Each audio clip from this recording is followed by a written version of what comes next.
खुशियों की है जुबां, चल दे तू चल दे कारवां, वो है जहां लगती है जैसे आसमां, वो है यही वो रोशनी, तेजस्विनी तेजस्विनी तेजस्विनी तेजस्विनी। तेजस्विनी की टीम आ पहुंची है शिव नाडर विश्वविद्यालय में, जहां पर कार्यरत हैं हमारी आज की तेजस्विनी। नमस्कार, तेजस्विनी कार्यक्रम में आप सबका स्वागत है। आपके साथ मैं हूं ममता चोपड़ा। विज्ञान भी बहुत रोचक विषय है, कुछ के लिए अत्यंत जटिल है तो कुछ लोग इसके अनबूझ पहलुओं को सामने लाने के लिए रात दिन एक कर देते हैं। हमारे आज की तेजस्विनी भी एक ऐसी ही महिला अनुसंधानकर्ता हैं जिन्होंने लिथियम सल्फर बैटरीज पर जो कार्य किया उसे विश्व भर में सराहना मिली, और यही नहीं बल्कि आपको royal Society of Chemistry London में फेलोशिप भी मिली। हमारी आज की तेजस्विनी है शिव नाडर विश्वविद्यालय के रासायनिक विभाग में कार्यरत डॉक्टर बिमलेश लोचब। रसायन विज्ञान एक ऐसा विषय है जो रोजमर्रा की जिंदगी से करीब से जुड़ा है। इसकी पेचीदगियों के प्रति बचपन से आकर्षित डॉक्टर बिमलेश लोचब ने इसे अपनी जिंदगी ही बना लिया। दिल्ली विश्वविद्यालय से और IIT दिल्ली से डिग्री हासिल की और फिर ऑक्सफोर्ड का रुख किया। देश आकर अनुसंधान करने की ठानी और शिव नाडर विश्वविद्यालय में असिस्टेंट प्रोफेसर बन रिसर्च में जुट गयी। सिंथेटिक और मटेरियल केमिस्ट्री दोनों के ही विशेषज्ञ डॉक्टर बिमलेश हरित रसायन विज्ञान पर केंद्रित शोध कार्य को आगे बढ़ाते हुए लिथियम आयन बैटरी से आगे अगली पीढ़ी की लिथियम सल्फर बैटरी पर शोध कर रही है, और उनके शोध को विश्व स्तर पर मान्यता मिली है और Royal Society of Chemistry London की फेलो चयनित की गई है। विश्व भर के रसायन वैज्ञानिकों में से नैतिक और पेशेवर व्यवहार के उच्च वैश्विक मानकों के आधार पर रॉयल सोसाइटी ऑफ केमिस्ट्री में फेलो चुने जाते हैं। रसायन विज्ञान के प्रति युवा पीढ़ी को प्रोत्साहित करने के साथ साथ अपने शोध के जरिए विश्व को लाभ देने के मकसद से शोध कार्य के प्रति समर्पित रसायन विज्ञान के प्रोफेसर और Royal Society of Chemistry London की फेलो डॉक्टर बिमलेश लोचब है हमारी आज की तेजस्विनी।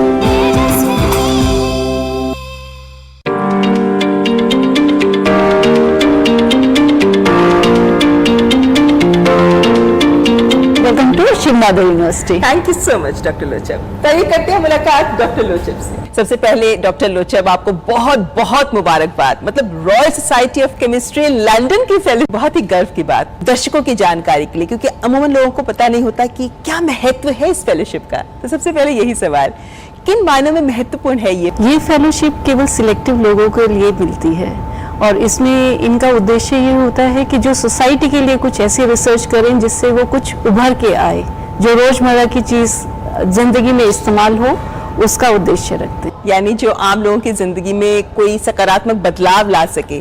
तो एक रिसर्चर के तौर पर आप शायद कुछ ऐसा ही काम कर रही हैं जो ये बदलाव ला सके, और आपका जो काम है वो बैटरीज की स्टोरेज के ऊपर है। मतलब हम लगभग 3 दशक से लिथियम आयन बैटरीज की बात करते हैं, उन्हीं को यूज करते हैं।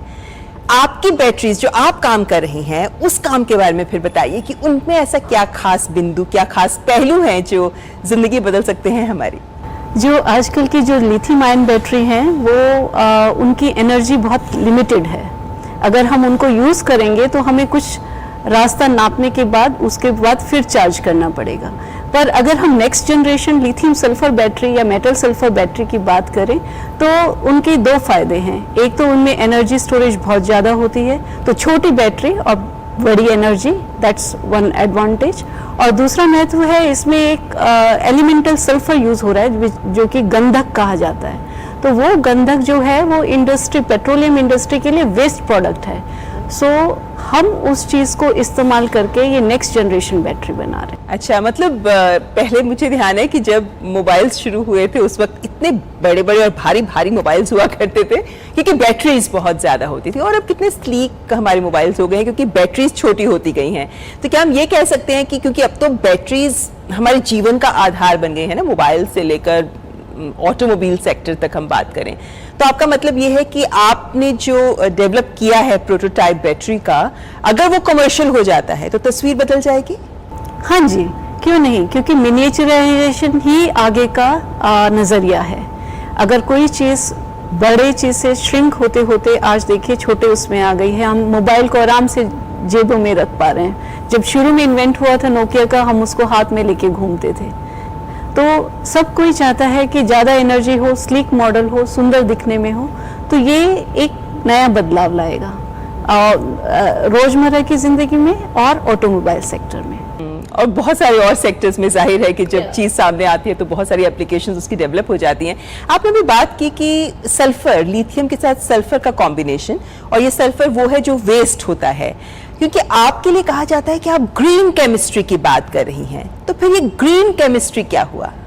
ग्रीन केमिस्ट्री होता है जो कि वेस्टेज से, वेस्ट यूज करके कुछ नया प्रोडक्ट बनाएं जिससे वैल्यू एडिशन हो।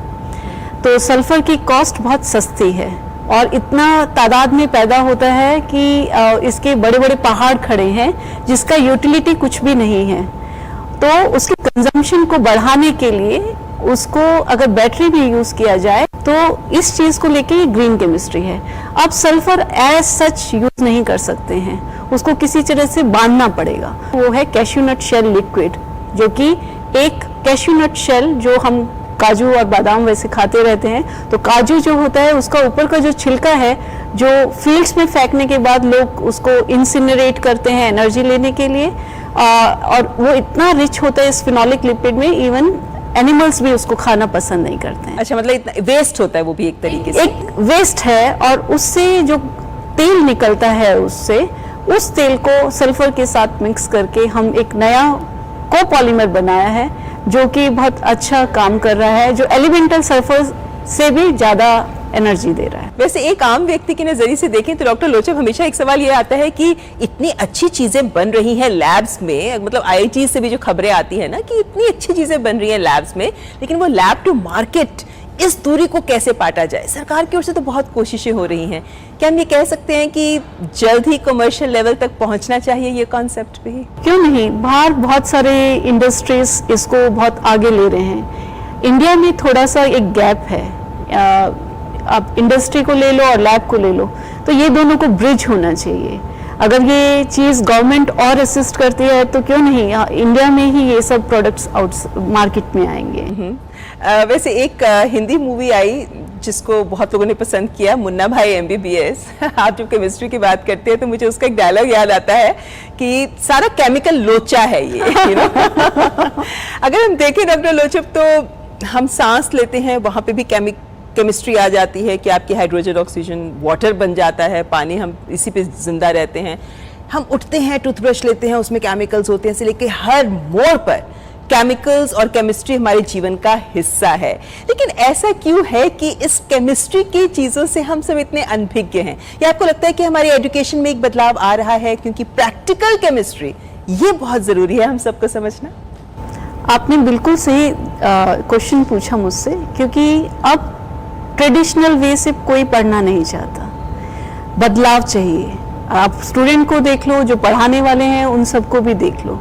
तो अभी आजकल लोग स्टूडेंट सेंट्रिक यूनिवर्सिटी बनाना चाहते हैं, और शिवनादर यूनिवर्सिटी इसी लाइन पे है।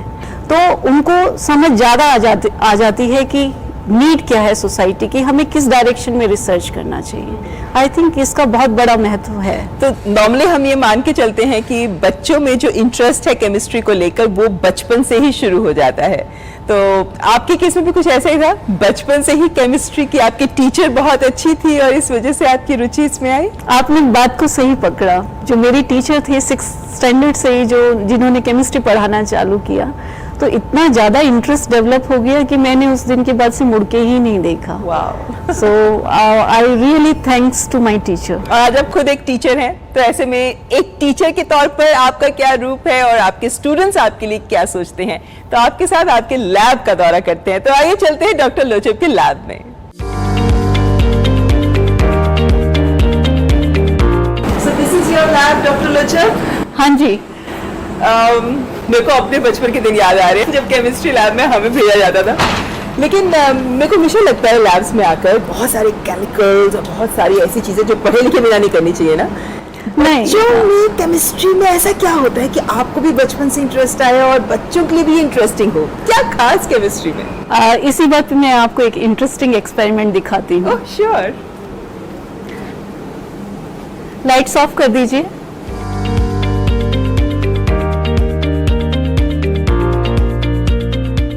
तो डॉक्टर लोचक, मैं भी इसको ट्राई करके देखती हूँ कैसे होता है ये science chemistry experiment. Wow, this is beautiful. तो कैसे आप इन युवाओं को आकर्षित कर पाती हैं केमिस्ट्री जैसे सब्जेक्ट के प्रति?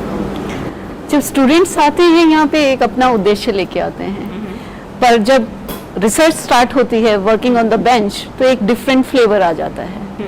तो उनके उद्देश्य को डायरेक्शन देने के लिए हमारा रोल बहुत इम्पोर्टेंट है, और उसको पाथवे को, एम को दिखाते हुए जैसे इनके फ्यूचर में कि क्या चीज़ ये करने से मिल पाएगी, तो उसको एक बहुत बड़ा ट्रिगर मिलता है। तो हमारे स्टूडेंट्स बहुत कुछ कर रहे हैं एप्लीकेशन ओरिएंटेड, और वो भी मटेरियल्स एप्लीकेशन, जो कि रियल लाइफ एप्लीकेशन है। हाँ एग्जैक्टली, यही मैं पूछना चाह रही थी। केमिस्ट्री तो थियोरेटिकल केमिस्ट्री, लेकिन अप्लाइड केमिस्ट्री, इतना कुछ हमारी जिंदगी में है जो इस केमिस्ट्री से निकलता है ना। तो क्या युवाओं में इस अप्लाइड की तरफ ज्यादा रुझान है?